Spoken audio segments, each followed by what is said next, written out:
Welcome back. We are live from Universe 2023, day 2 from the tiny podcasting shed. And things are getting very exciting here today because yesterday we met a lot of practitioners, folks that are working with companies, implementing cool things, asking how they're liking what they've seen, what they're excited about. But then today we're going to talk to the builders and the makers and the folks that are actually doing the things with the tools that GitHub is releasing. So I'm super excited today because Dani is the co-founder and CEO of Jam. And if you haven't used it, if you haven't seen it, and you are in software engineering, or really, I think this is a tool for everyone because bug reporting is important, not just for the engineers working on the job, but also for your users. So welcome. Thank you for joining us today. It's so nice to have you here. How are you liking it so far? Thank you so much for having me. There's such a vibe here at Universe. Yes. There's so much energy. As a founder, I'm really inspired by GitHub as a company for a few reasons. But one is it's one of those rare decade-plus-year-old companies that still feels so alive. I love that. Yeah, no, you're right, though. We're still trying to keep it fun and fresh and be very innovative, even in things like this. And folks, if you haven't seen the footage coming from GitHub Universe 2023, check it out. Yeah, there's a pulse. It's amazing. You can actually feel the energy and the vibe of people. Super excited to come and talk about what they're building, which takes me back to you, Dani. First of all, I want to know a little bit more of your background because you went to Mountain View High School. And I think there is not that many people that are in San Francisco that are even from the Bay Area. A lot of folks just move here trying to get things going, launch their startup, start a different career in tech. I moved to San Francisco to switch careers. So it's always fun when I meet someone you're like a local, right? So I'd love to know, what did you do? Did you go to school for engineering, for innovation? And how did you become a co-founder of a company? I grew up in the Bay Area. Nice. I went to Mountain View High School. It was a different era of the Bay Area. Mountain View High School did not yet have a computer science program. Oh my gosh. But we did, what do Mountain View High School students do at night? Nothing's open in the Bay Area past a certain hour. So we would go to the Google campus and we would take their bikes and we would bike around. And then we'd leave the bikes and then we'd go home. And that was like a common activity. And we were really early to Google+. Oh, and we had free Wi-Fi sponsored by Google. So it was a Google moment. Absolutely. When I was growing up. Absolutely. And listen, back then, if there was no computer lab in your school, what were you supposed to be connecting and learning and stuff? So I love the free Wi-Fi. That was a sponsored by Google moment. Shout out to Google for supporting students everywhere. And with their bikes, they're going to come looking for you, Dani. Oh, we were very respectful of the bikes. Okay. So I was really lucky. My first job out of college was at this really fast-growing startup called Cloudflare. Oh, I needed those cards. Yeah. As the fourth PM there, fourth product manager, wow. At around 120, 130 people. And I got to see it grow to 1,000 people. My co-founder I met there, he got to see it IPO. He joined shortly after me. And when the company reached a certain size, they did something really interesting I've never heard another company doing. Mm-hmm. Cloudflare believed that every great company has a second act. Like Salesforce is not just a CRM. GitHub is not just hosted Git repos anymore. Absolutely. Mm-hmm. Facebook is so much more than a wall. But what's really hard as a company is how do you take risks and experiment and get back into startup mode, but without distracting and betting the rest of the organization? How do you discover your second act? And so I was really lucky when Cloudflare built a team off to the side to launch net new businesses for their company. My co-founder and I were the 2 product managers chosen, and we worked with 30 engineers. And our job was to run as fast as we could and try as many things as possible. That would be big bets that if they worked could be amazing, and if they didn't work could be sunsetted quickly. There you go. So we were the first product managers on Cloudflare's now edge compute platform, Cloudflare Workers. Okay. We were the first product managers on Cloudflare's secure way to access the internet, 1.1.1.1. And it was a dream. But one of the things that we noticed working on this team, which it's the fastest moving team at one of the fastest moving companies in the Silicon Valley, even we were frustrated with the bottlenecks of getting software out the door from the miscommunications between product and engineering. Yes. Like In the in-person world, if you want something to be fixed, you'd say, oh, let me show you. There's no let me show you in software development. That is a challenge. It takes, like, you can't just be like, shipping product is great, but why don't we go back and reinvent the bug reporting process? Instead, it takes a separate company to do that, and that is Jam. We were the 2 product managers on this team. We left and we started Jam, and now we help, we're about to cross, like, I think tomorrow, 60,000 people in 150-something countries in communicating to developers in a way that's fast for them and even faster for developers to debug and fix. I absolutely love that. So it's a developer tool. That's also a productivity tool. That's also a sort of teamwork tool. What was obviously your original vision came from the pain. Like most great things are born. We want to fix our own problems. And so what was your initial thought? Like, we're going to leave Cloudflare, kick off this company. And how long have you been with a product out? I love the growth, 60,000 folks around the world, over 150 countries. That's super impressive, Dani. That's incredible. So how long have you been in business, and what's going on? What happened from V1 till now? Just I'd love to understand a little bit about the evolution of the product and how's it been? Like, you continue to grow. So how was that experience building it up, and where do you see the company moving forward? And then maybe we can talk a little bit about what you've been doing here with GitHub at Universe. So I'll give you the real story. Okay, I love this. Which is that the last 18 months have been absolutely incredible. Fantastic. Our user base is doubling every 3 months. It's all through word of mouth. We just brought on marketing like 2 weeks ago. We've had so many cool moments, like getting to meet our users randomly out. Like, I went to speak at Figma meetup last Monday. Like, I walked into Figma's office and someone was wearing Jam swag. And I was like, this is so cool. One time I was in like our customer support chat and I was just like helping a user. And then I saw that they work at the UN. Oh my I was gosh. like, oh my gosh, thank you for your service. So it's been unreal. But we didn't start the company 18 months ago. We started the company 3 years ago. It took us a lot of tries to figure out how to solve this problem of helping PMs, support, QA, anyone who works with developers, convey deeply technical information to developers without having to be developers themselves. We knew that was the problem to solve. We knew there was a lot of demand for something that did that. We didn't know how to solve it with a product solution. When we started the company, we were PMs. We did the PM thing. The first thing we did out of the gate, before anything else, is we did nearly 50 user interviews to validate the pain point. Okay. And we heard such emotional responses. So emotional. The second person we interviewed was a designer. He resonated with the problem so much, he made our logo and brand that we use to this day. One of the early people we interviewed said, can I set up an onboarding for our team and pay you? And we're like, there's no product. And so we knew, okay, there's something here to be solved, but we didn't know how. But we had an idea and we launched it on Product Hunt and tons of people signed up and then no one used it. Oh, wow. I'm sure there's founders, folks that launch, that created, and hear this right now, and they feel it in their core. We were like, that's weird. Let's try again. So we launched again. Okay. And then we launched 7 failed flavors of Jam. Wow. And the 8th one is the one that worked. So was this all you are launching and testing and gathering the feedback, and used to be like the fact that it's being used? So number 8 was the winner, right? Yeah, it's like they always say, 8th time's the charm. Oh my gosh, this is incredible. And talk about resilience and talk about the mind of a founder. This is what it takes, folks. Not every single thing that you put out there is going to be sensational, but you work hard and you fail and you put it back together and then you get to sensational. This is incredible. What a journey. And then 18 months ago, this was number 8, I'm assuming, and then kicked off all from there. How is that like first 1,000 customers, 2,000 customers? Like, so with each iteration, the thing that we tracked was retention. Because if someone retains, it means you really solved a problem for them. They're coming back, they're continuing to use it, they're not leaving. Right. Versus like signups just says there's a problem market fit, but retention says there's also a product market fit.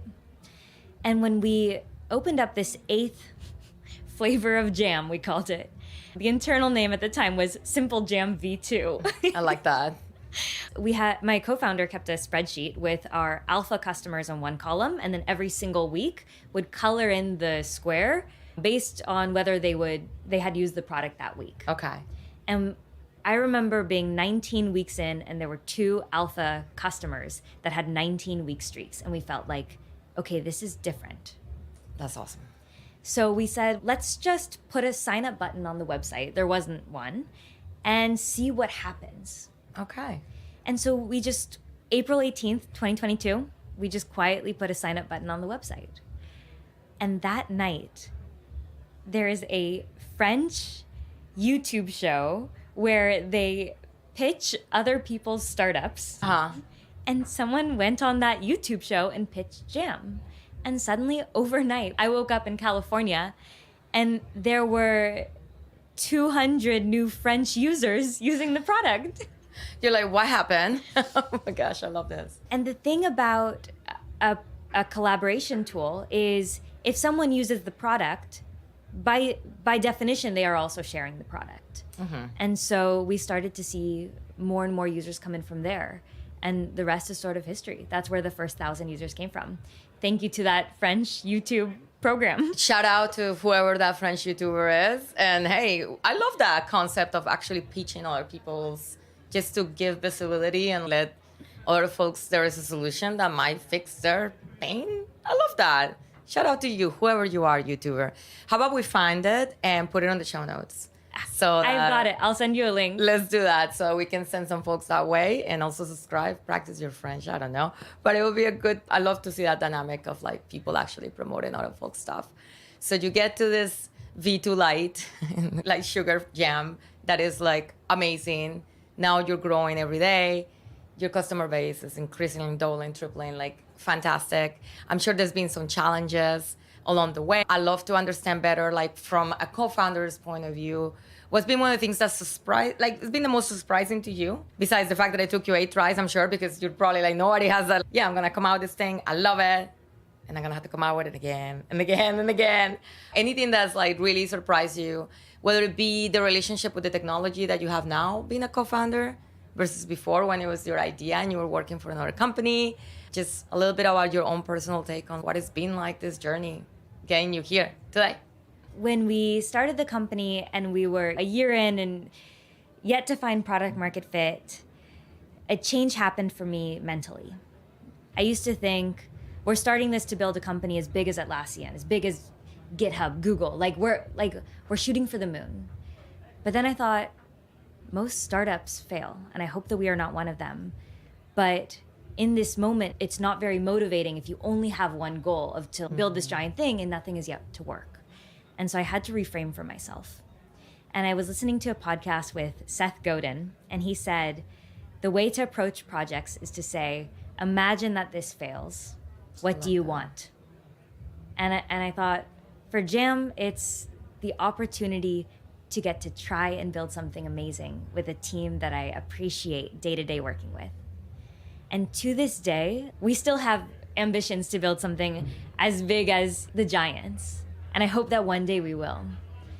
But day-to-day, the experience of working with our team has been really incredible. And honestly, like the privilege of the startup. And it's changed how we approach things for us. We really care when we hire someone that the experience of collaborating with them is positive, that they come in and bring energy and they bring optimism, they bring creativity, they imagine with us. They don't take themselves too seriously, because then you get this really specialness. I used to do musical theater in high school, and for me, the experience, I want to build a startup that feels doing musical theater in high school. I love that so much. Oh my gosh. No, but you're setting up your standards of what the culture for the company you're building should be like. I love that. So the other thing that's flipped for us is, before you're a founder, you think, oh, if there's a big team, it means the startup's when I joined Cloudflare, it was already 130 people. Right. And now it's 3,000 people, and Cloudflare's an amazing company, right? GitHub is thousands of people. It's an amazing company. But there is something so special about that small team. Mm-hmm. And so we started to think, Instagram was 13 people when they were acquired for $1 billion. could we be a 13-person team that's worth $1 billion? And so that became the new dream for us. Right now we're about 10 supporting 60,000 users. Maybe we can be 20 supporting 1 million. That would be incredible. And so it really makes you think about how much responsibility each person who's going to come in is going to take on, and looking for people who want that. And you're hiring? I saw a careers page on your we're a startup. website. We're always hiring. Always hiring. I love this. It sounds like you're building an amazing, fun workplace with fun culture ingrained in that DNA. So I love that. Foundations are there. So that's really cool. I hope so. We have a couple of traditions that we do. So we're a remote team. Okay. We hire all over the world. And how do you create that environment when you're remote? So a few things we do. One is my favorite Slack channel is called What's Cooking. Ooh, and it's like the that. turn your laptop moment when you just got something working. Oh. It's where you show in progress work. And so people will be like, just got this thing working, and it's like super janky, but here you go. And then all of this, and then people are like, oh my gosh, that's so cool, can I do this? And you get the ball rolling and get that excitement. We do photo threads on Mondays. We do like, how was your weekend? Put one photo here, but no context allowed. Then we do, every time we do get together in person, everyone does a 2-minute presentation to the group about something that's not about their work. We've learned so much about dog sports, rock climbing, home automation. What is your workforce? Like, where are they all in the US? Do you hire outside the US? We also hire outside of the US. Nice. I think one of the coolest things, honestly, about building a remote team is you get to meet all these people who are truly amazing, who you'd never have met otherwise. This is true. It gives an opportunity to bridge cultures and actually you have to have a global mindset on the people that work with, right? It makes sense to have diversity of thought and into the product. For all of you who are trying to build something, especially thinking that remote first, doing these cultural bits and being mindful of how you're being intentional about things you do with your team. You're continuing to solve a huge problem. First of all, let's back up. Okay, I come in, I want to use Jam, I sign up. I think there is a free tier, right? So that's for me and my personal use with my projects, or I'd love to understand a little bit better about how that works. And then if I'm a company who's watching this and thinks, you know what, I've had it with miscommunications between PMs and engineers, and I think there's a better way. There is a better way, is Jam. How can they go about trying out the product too? Yes. So Jam is the perfect bug report in a link for engineers. I love this. You go to jam.dev, you add it to your browser, it hooks into DevTools. Okay. And when you see a bug, you just click on Jam and it copies to your clipboard a link to share with engineers, or you can automatically create a GitHub issue or automatically create a Jira ticket, linear ticket, whatever you use. Okay. And it includes the last 30 seconds of the screen played back like a video. Oh. Plus everything in DevTools, console logs, network requests, fully inspectable. You can copy as curl and replay them locally on your machine. We have a WebSockets debugger. We have special debugging tools for GraphQL, all the specs of your device and browser and hardware and your session, what user ID you are. It's everything an engineer needs to debug, even automatically written steps to reproduce the bug so they can go back and trace. And automatic steps to reproduce are more accurate by a computer than they are even by a person. And here's an example. If you refresh the page, it's different in some JavaScript frameworks if you use the browser's refresh button or if you did Command R. Or like same for back button. Did you go to the page or did you go with the back button? And a human would never write that in their steps to reproduce, but Jam does. So anyway, perfect bug report in a link. And you can just go get started at jam.dev. I absolutely love this. I feel the pain of everyone who's ever been in charge of triaging for any kind of project.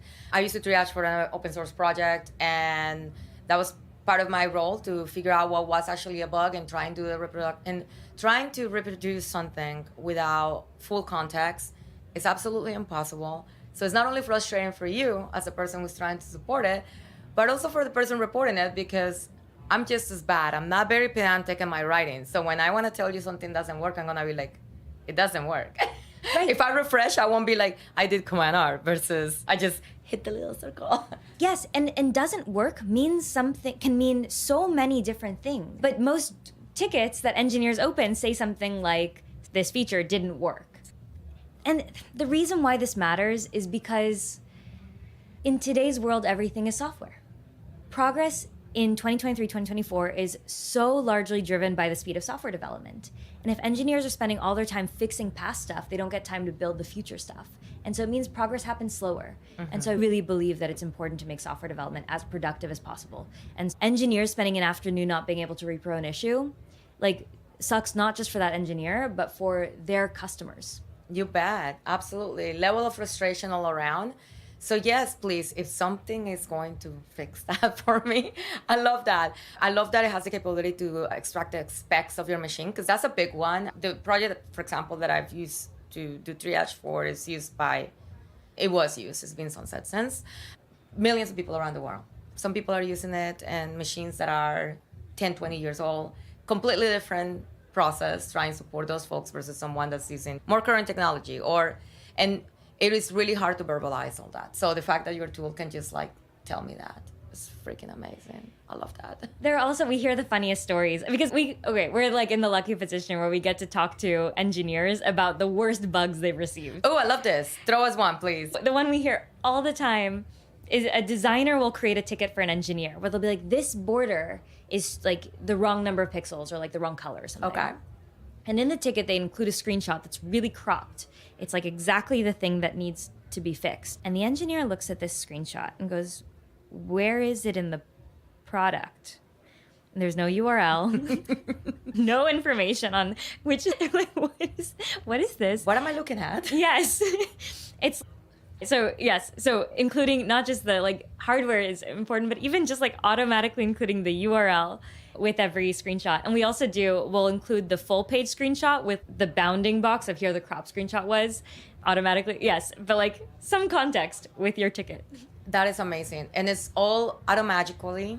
You don't have to think about it. When you're ready to report, it's already right there. All you gotta do is just click the jam extension and you're done. You're in business.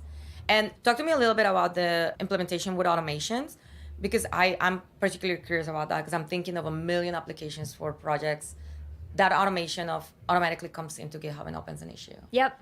This is thinking multiplying that effort and making things go even more smoothly. Think that if you can share with me a little bit about why that was important, and that's probably one of the most used things, huh? People automatically opening, would it be a Jira ticket or a GitHub issue or what have you? And how did that come about? Was it part of the original problem that you were trying to fix? Or was it like another iteration, post-growth and user adoption? Here's what we hear all the time. Mm-hmm. So for the person who's reporting bugs, they'll just be going about their day, like they're using their own product, and then they notice something goes wrong. And then they notice another thing. And then, okay, that's their whole afternoon. Yeah.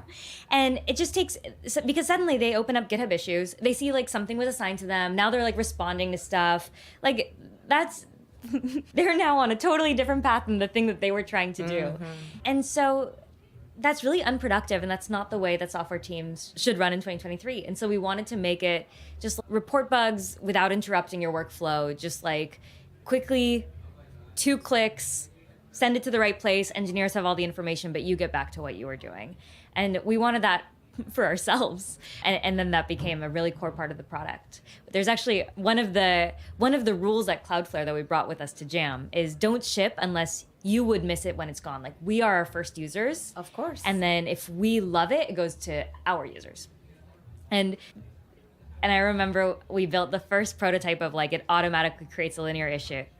And it was so janky. It had the name of the React hook as the button text. It was like, use linear true. and we're like, this is great. And I remember one of the engineers saying like, yeah, we use it, but will people? I don't know. And totally one of the most used things is automatically creating tickets. Absolutely. I love that. I love it that you're your own testers and you're using the product. And when you have that tiny team that is super invested in making this the best product, it's so fun because you know what you're putting out there. I love that rule. I did not know that about Cloudflare, but I love that. That's a good one to have. Unless you'll miss it, don't put it out there. I went to a session the other day on how GitHub uses GitHub. Oh, it sounds like that's the ethos here too. Very much, very much. Interestingly enough, when you mentioned earlier how it came about that you were like a special projects team. So we had a special projects team that was doing a lot of this. A lot of paper cuts. Originally, I think there was the people came to lament to them. That was the team that we came to cry and say, we really hate this. Can you please help us? And so their role was to have the bandwidth to actually investigate how we could, like, whether it be a solution, internal, external, what we could do to improve the developer experience at GitHub, which is so meta, right? Because we use GitHub to build GitHub. But oh my gosh, mission accomplished. I know their satisfaction in our engineering teams went up a lot, just taking care of a lot of those little paper cuts. And I would think bug reporting is a humongous one, not just for your users, but also for whoever's building the product, like your engineering teams. Yes, very much aligned with GitHub's. I don't know if we're not built fast and break things, but break things, learn from things, and then ship fun things to make engineers happy. And it sounds like your product is very much aligned to do that, for just making not only users, but also engineering teams happier. Yeah. Yes. The other thing I'll add here. So yes, GitHub is not move fast and break things. GitHub is move fast and transform everything with AI. I like that. This is the era. Oh, I have to ask you about that too. I love to know what are you thinking about AI in your product, and what's do you see an application there? Do you see it within the future of Jam?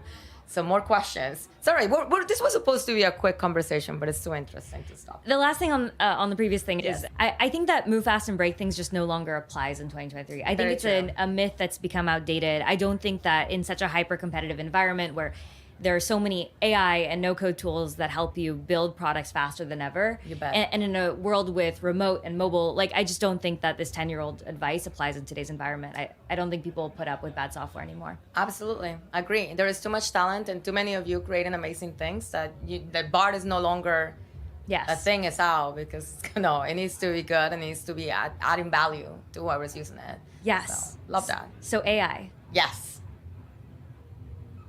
GitHub Copilot was one of my personal first wow moments in AI. Awesome. I remember the team seeing this together on its launch day and being like, that is freaking cool.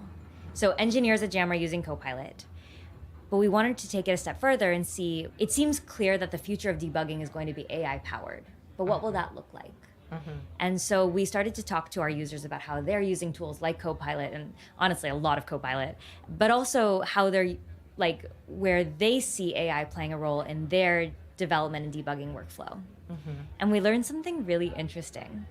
People or engineers are copy and pasting the errors that come in from the bug report, like from Jam, and then they give it to ChatGPT. And then ChatGPT saves them having to search the internet, because before ChatGPT, the way debugging would work is you would Google the error, and then you'd open up the first 16 Stack Overflow links. And then you would go tab by tab, and you would continue to read them, then close them until you got to the tab that fixed the issue for you. That is exactly right, folks. But in the age of AI, you don't need to search, because all of the knowledge of the internet can come to you with your personal context as a prompt. And so we're like, we want to help engineers debug and fix issues faster without having to prompt ChatGPT themselves and without having to switch tabs. Like, just, it should be the one tab that helps you debug and fix an issue. You shouldn't have to go somewhere else.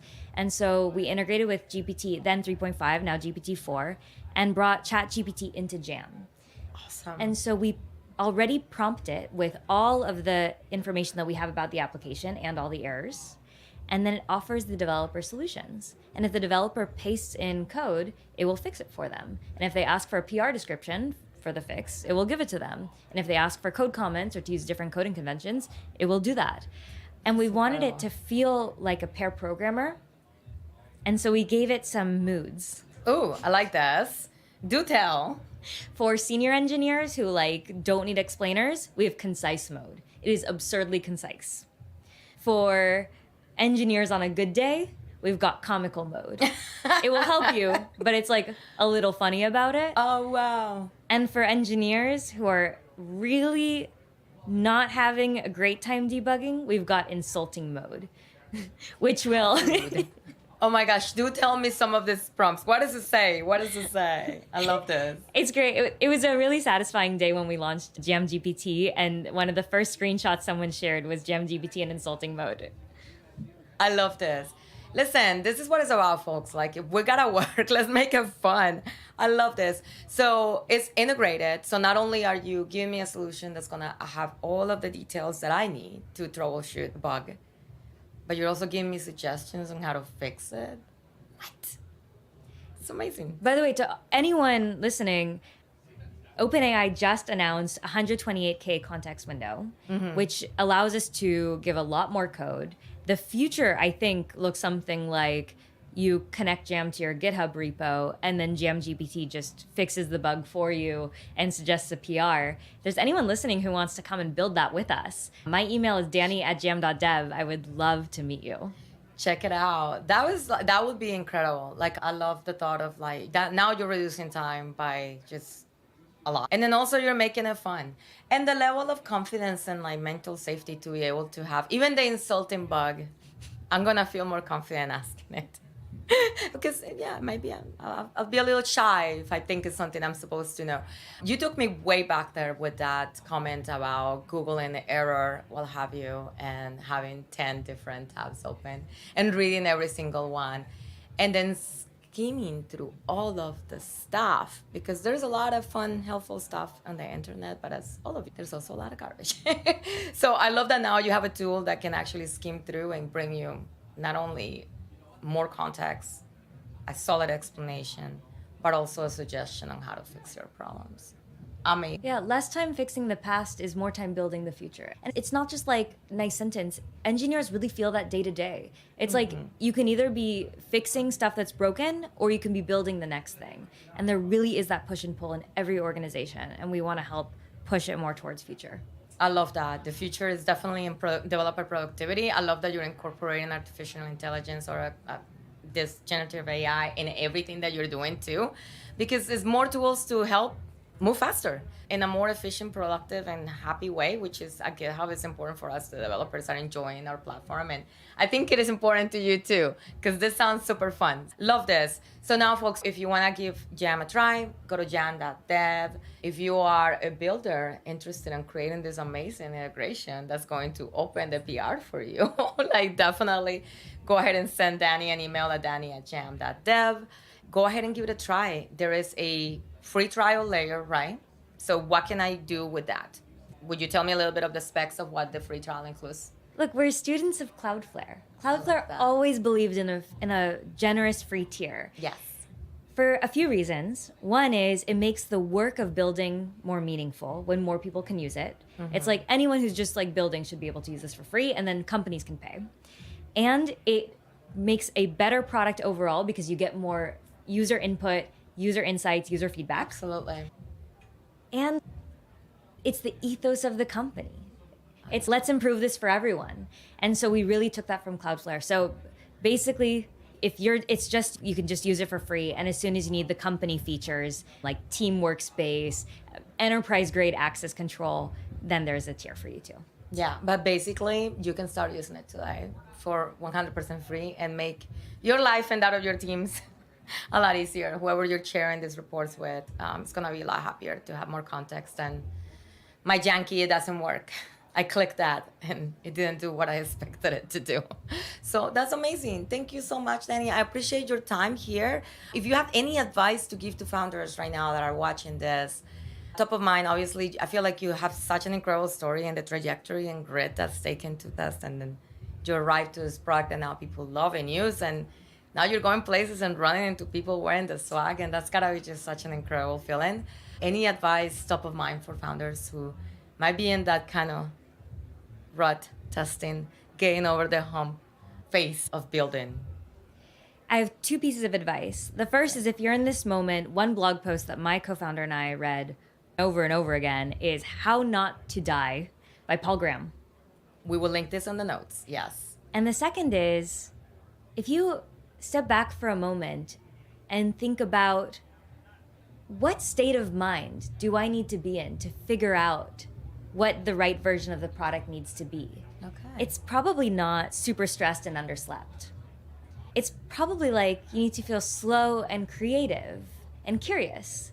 And I think one of my big learnings and a piece of advice I give to a lot of founders is in this stage of like in the grind, trying to figure out what will work, is take good care of yourself, not just because you'll be happier, but because it will actually lead to better outcomes for your business. I believe that you will get there faster the more you can put yourself into like creative, abundant, slow mode instead of being like, I'm in the 14-hour a day, super grind, super stressed, underslept mode.